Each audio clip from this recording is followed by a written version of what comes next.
નમસ્કાર, આપ જોઈ રહ્યા છો નેશન પ્લસ ન્યૂઝ. હું છું આપની સાથે હિરલ પંડ્યા.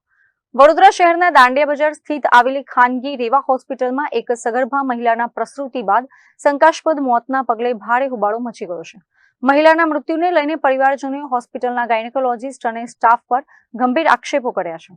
વડોદરામાં ખાનગી હોસ્પિટલોની બેદરકારીના કિસ્સાઓ સમયાંતરે સામે આવતા રહે છે, ત્યારે દાંડિયા બજારની રેવા હોસ્પિટલ વધુ એક વખત વિવાદના ઘેરામાં આવી છે.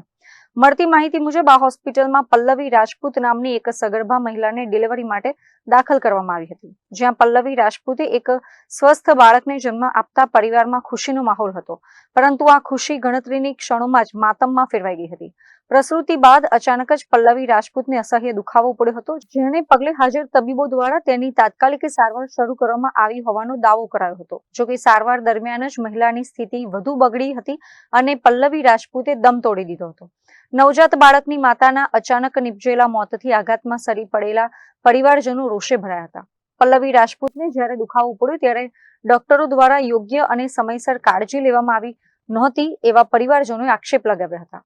પલ્લવી રાજપૂતના મોત પાછળ હોસ્પિટલની લાપરવાહી જવાબદાર છે એવા આક્ષેપ સાથે રોષે ભરાયેલા પરિવારજનોએ હોસ્પિટલની અંદર જ ભારે સૂત્રોચ્ચાર કરીને હોબાળો મચાવ્યો હતો.